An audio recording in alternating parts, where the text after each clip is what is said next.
Oh, we're back. Oh, sorry. Deaf Ear's humble beginnings can be traced back to a garage behind Fazy's restaurant. In 1978, the original owner of Deaf Ear, the very first guy that owned it, whose name has been lost in the annals of history, first opened up the store there, and Alex, the guy that pretty much took over and made Deaf Ear what it is today, he actually was the guy he was a woodworker by trade, and so he built the tables and the fixtures that the store had. So the original fellow that had it, the business wasn't working for him. He was ready to give up on it, and Alex had to decide, either I can take over the business and try and recoup my loss, or I can let it go and lose the money. He decided to try and take over the record place, and the rest is history.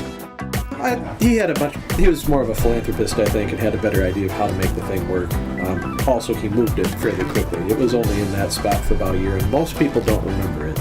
And then it moved to its 3rd Street location, which is where many people, including myself, remember it. It's where I bought my very first record album back in the day.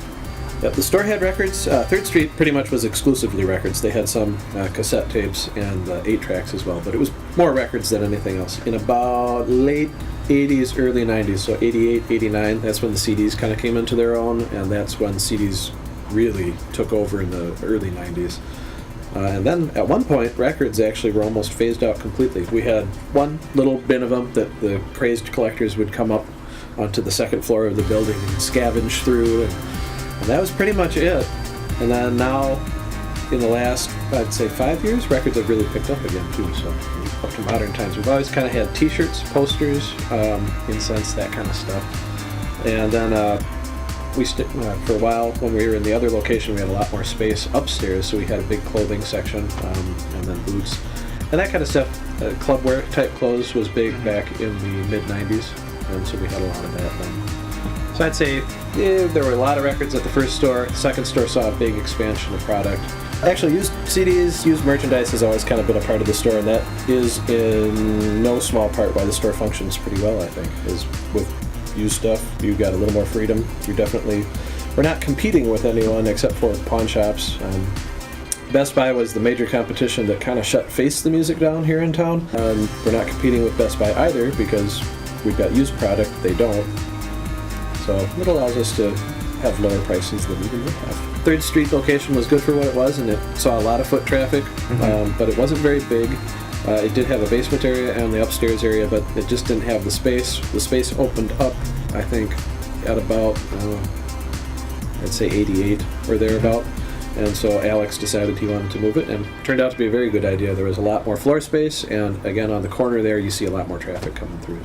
Back when we were in the 3rd Street location, Alex used to bring bands through on a fairly regular basis. I know the Bullet Boys stopped by. We've got pictures of that somewhere. And then there was, they used to do big displays in the window, like there was a big Poison display. I can't remember which tour it was for, but it had the mouth with the long tongue, and they remembered that. They came through a few years after that, apparently, or several years later, and that's the store that had the giant display with the huge tongue and the paper mache mouth. And then I went to 208 South 4th Street, which was the 4th and J location, which was a lot bigger, more on 4th Street, so there was a lot more traffic coming to the store. And it was there at that location for about 8 years. The building had issues, and the landlords just weren't taking care of it, and we needed a place where we could be more permanent. That's what we found here. And then in 1999, we moved to our current location here, and we also bought the building, so we're never going to have to move again. So our days of being a nomadic record store are over.